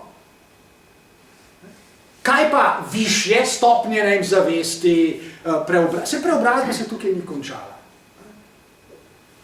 In seveda v udobnem svetu, na nek način, jaz mislim, da ne pretiravamo, če rečemo seveda 150 milijonov Rusov v Sovjetski zvezi v 20 letih prejšnjega stoletja upa na empirično boljše življenje. Da bomo imeli svojo zemljo, bomo imeli več hrane, hodili bomo v šole itd. itd. Bilo je neko obdobje upanja, se je hitro utonilo, ampak bilo. Kaj je upanje danes? Poglejte, kako nas skozi to vprašanje vsak dan kapitalizem nosi žejne čez vodo. Ko nam kapitalizem sam ponuja odgovor na to vprašanje, reče, okej, materialno vam gre res dobro, seveda, naslednja faza so duhovne dobrine. Zato nam danes tudi ponuja duhovne dobrine. Danes ne kupite avta sam zato, da so te peljali, ampak ga kupite kot duhovno dobrino in spet ste tiho. In rečete, wow, seveda, duhovne dobrine, naslednja stopnja, bravo, super, dobro, da imamo kapitalizem in smo spet tiho. Uspelo ravno teh 150 milijonov v Brusu, pa to ne. Nekaj prav nekaj drugega. Recimo, zanima me vaša razlaga ali pa obramba pojma demokracija kot takega. Če pogledamo Zahod, dajmo na eno stran pač Ameriko, 350 milijonov prebivalcev, tako znana demokracija, itak se ve, kdo nadzira medije, bla, bla, bla, in na drugo stran, bom rekel, milijardo 400 milijonov Kitajcev, kvazi komunizem, zatiranje levo, desno, dobro. Zdaj pa vi meni povejte, ali po vašem, to bi jaz trdim, da ne, demokracija, pa milijardo 400 milijonov kadeh ne more funkcionirati na tak sistem. Kot si ga mi danes predstavljamo preko na Zahodu. Ker je to nemogoče. Indija, kvazi največja demokracija, vemo, kje je. In to ta obramba demokracije se meni zdi malo posiljevanje Zahoda demokracije tudi, bom rekel, drugim, bom rekel smerim, ki so malo zelo finalno. Jaz poskušam velikokrat misliti, ne ponuditi razlago, misliti, to je nekaj drugega, misliti tudi ta problem. Zdaj, danes sem že dvakrat omenil, ali, torej, razmišljajmo o tem vprašanju. Ne vem, koliko vi spremljate podnebne spremembe in dramatičnost podnebnih sprememb, jaz zelo spremljam. In pred kratkim sem prvič naletel na neki izraz. Jaz sploh ne trdim, da je upravičen, nič ne trdim. Jaz samo pravim, da sem ga slišal. Ok, nič drugega. Prvič sem torej slišal od nekih fizikov, ki so razlagali te podnebne spremembe na Arktiki, da je do leta 2040, ne do leta 2100, kot se ponovadi reče, do leta 2040 možno, še enkrat, jaz ne vem, a je ali ni, jaz nisem fizik, jaz se na to ne spoznam. Okay. Samo citiram. Možno, da bodo spremembe tako dramatične v ozračju, zaradi metana, ogljikovega dioksida, tako dramatične, da bo lahko pod resnim vprašanjem preživetje te civilizacije. End of quoting. Jaz nič ne trdim, samo citiram zdaj. Torej, don't kill the messenger. Okay. Zdaj, to je, recimo, eden od stavkov, zaradi katerih sem jaz še bolj pripravljen početi to, kar je srž demokracije. Srž demokracije je kontrafaktična. A veste, o vsem tem, o čemer danes govorimo, metafizika je kontrafaktična. Metafizika je zmožnost se dvignem. Se pravi, v nekem smislu, danes ves čas govorimo, da nas, pazite, v nekem. To ne pomeni, da smo ignorantski in brezbrižni. V nekem smislu potrebujemo podatke, meritve, satelite, da vidimo, koliko tega let, koliko se ga stali in tako dalje. Gotovo, ok. Ampak pravim, razmišljanje je po definiciji kontrafaktično. Ok, na voljo imam te podatke. Zdaj se pa pravzaprav dvignem nad podatke in poskušam to misliti. Enako je z egalitarnostjo. Egalitarnost je kontrafaktična. Pogledam okrog sebe, a vidim enake ljudi? Seveda ne. Vsak je drugačen. Pravi, sama ideja egalitarnosti je spet v nasprotju z empiričnimi dejstvi, če lahko tako rečem. Naprej, demokracija je tudi kontrafaktična. Jaz kot posameznik, če se spomnite, čisto na začetku sem govoril, jaz kot posameznik danes, ker mi je udobno v tej državi, imam službo, dovolj sem star, imam hišo, bla, bla, bla, meni ni treba, jaz se lahko do konca svojega življenja praskam po jajcih. Jaz to mirno duše priznam. Jaz se lahko danes uležem in sam še lovt gledam. Za tistih par stvari, ki jih potrebujem v življenju, imam dovolj denarja, da preživim. Ok. Ampak, jaz se nikakor, jaz se ne morem s tem zadovoljiti, tudi če bi se resnično, vam pravim, da se bi lahko. Ne morem. Obstaja to, kar pravi Freud, Thanatos. Obstaja nekaj, kar nas dela ljudi v strogem pomenu besede. Se pravi, nekakšno, neko svojevrstno nezadovoljstvo. Jaz nisem nezadovoljen. Imam hrano, imam une, ampak na nekem metafizični ravni, se pravi, sem pripravljen zaradi tega. In šele na tej ravni se začne resno razmišljanje o morali. A veste, ne vem, ko poslušamo danes, ne vem, naše politike, ko grejo o morali in etiki, zanimivo je, enega izraza praviloma ne uporabi. No, resno govoriti o morali in etiki najprej pomeni govoriti o pogumu. Pogum pa pravzaprav nič drugega kot zmožnost človeka, da premakne svojo rit, ne da bi prej naredil kalkulacijo, aj prav, a ne, a se mi splača, ali raj ne bi, kaj se bodo drugi mislili, tako naprej. Pravi, tudi to je kontrafaktično.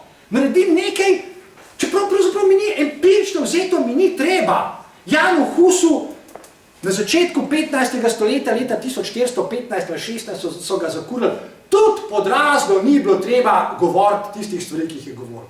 Tudi pod razno ne. Njegova izkušnja, ne glede na to, koliko je bilo seveda ljudi drugih, njegova izkušnja je vredna razmisleka, ali pa kasneje Giordano Bruno, jaz sem prepričan, ker sem se s tem res veliko ukvarjal.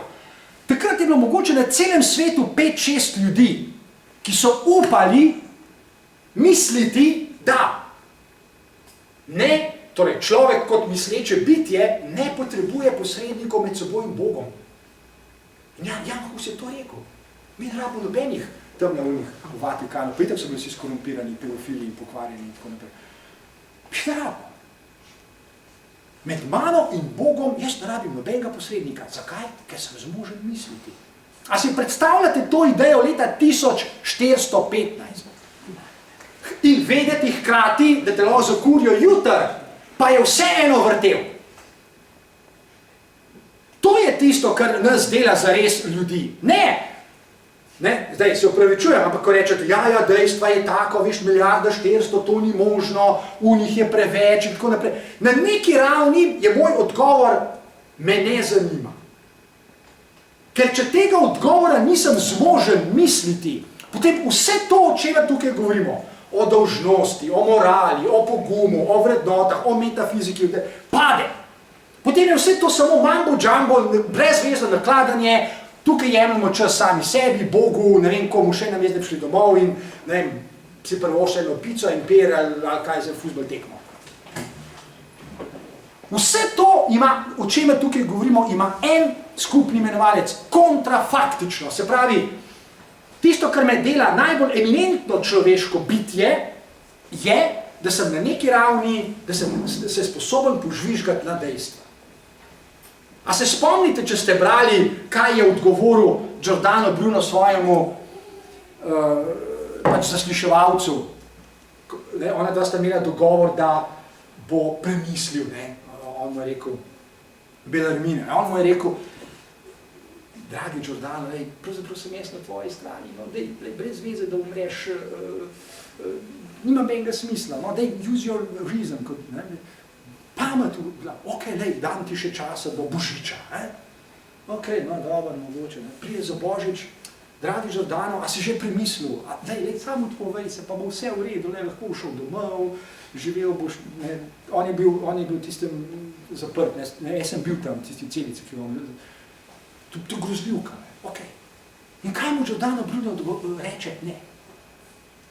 Dej, no, please, lej, v tvoje, pa si tok trmak, ne bom. 3 mesece pozneje so ga zakurili. Se pravi, in veste, da tudi običaj, tudi Jana Husa so vprašali, prej so zakurili Grmado, ne, ok, lej, še za, zdi se, a veste, kot je bila inkvizicija, kot je mi bilo žal, pa mi te ne bi radi zakurili, ne sam reči, ne, pa bom se uredil, vsi gremo domov, lej, delati televizijo, ne vem, fuzbal, karkoli, ne vem, maraton teč, ne. Pa kva sta bo narobe? In edini odgovor je, z mano nič, z vami pa velik. Pač absurdnost naših življenj pa je, da velikokrat tisti, s katerimi je najmanj narobe, plačajo največjo ceno. Ampak to nas dela ljudi, no, zdaj, če se temu odpovemo, ampak jaz, pravzaprav, ne, kaj sem tudi jaz optimist, mi se temu ne moramo odpovedati. Lahko smo preplašeni, lahko se skrivamo doma, nič ne smem reči, da težki časi so, se bom kdaj drugič, zdaj pa raj ne, zdaj se treba prilagoditi, potuhati, biti konformist. To lahko naredimo in to tudi delamo.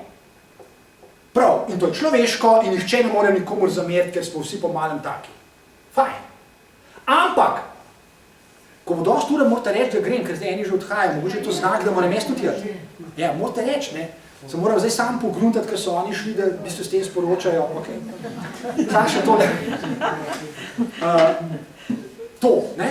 Govorimo o preobrazbah, danes smo govorili o preobrazbah, nujnih preobrazbah. Trdim tole, kot človek doseže določeno preobrazbo od učenca, kratko malo poti nazaj ni. Dejstva taka, kot ste jih vi prej omenili, ga preprosto več ne zanimajo. Ja, vem, da bi me lahko zakurili, pravzaprav, ja, vem, da me bodo.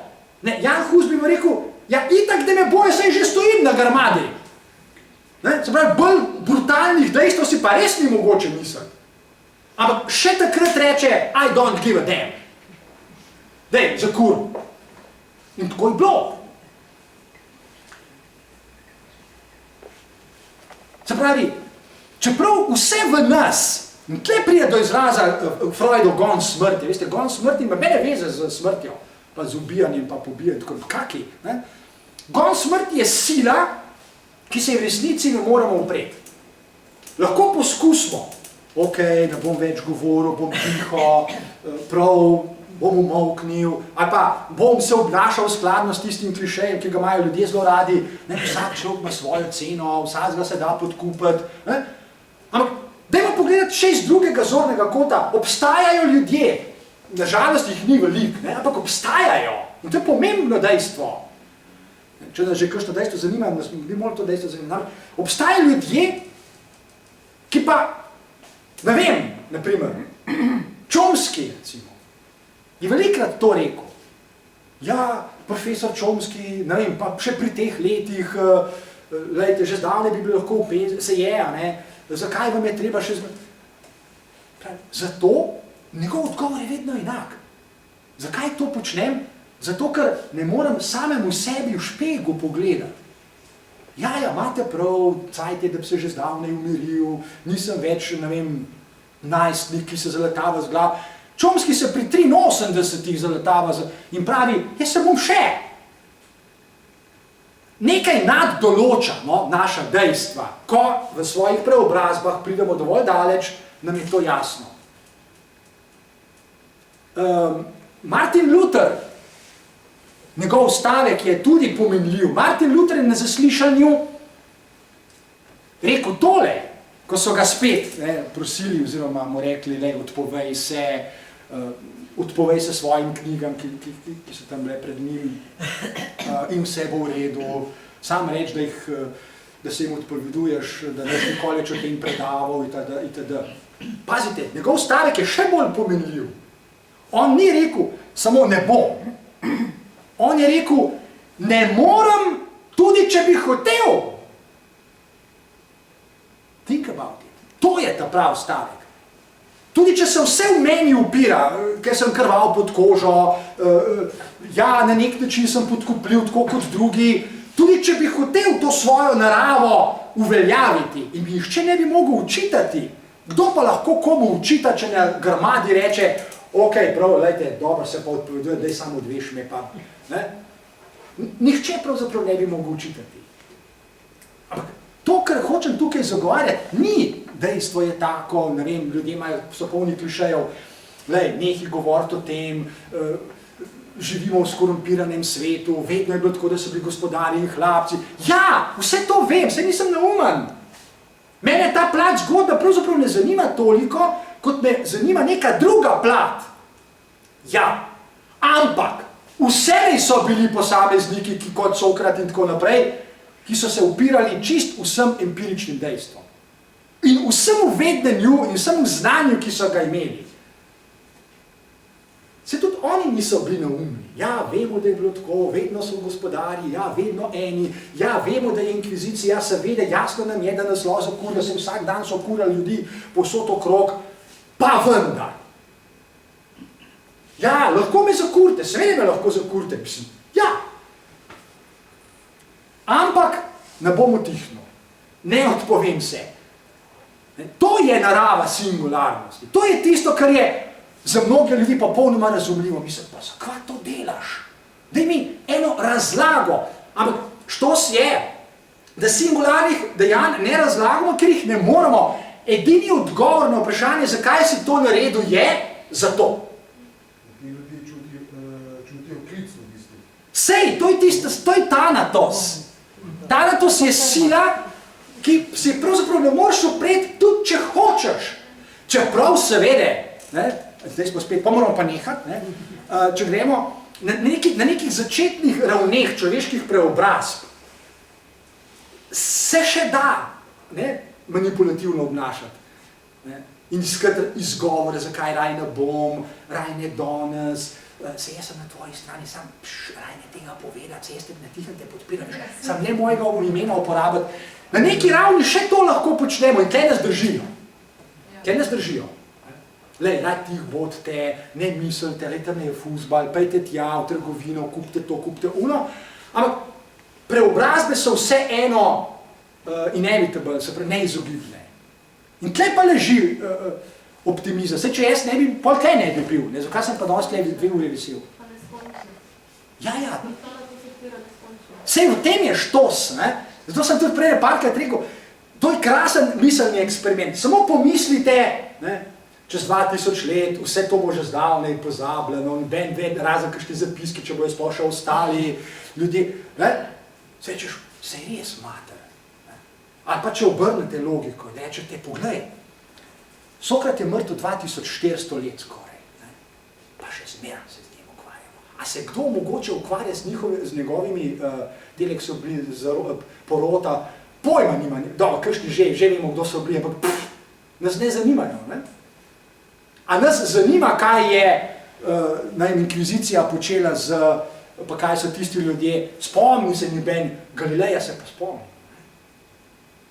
To je zelo preprosto dejstvo. Zakaj se Galileja spomnimo, ne pa njegovih inkvizitorjev, pa zasliševalcev? Ker čutimo, da je on bil pomembnejši vendarle kot oni. Ok, zdaj mora pa res.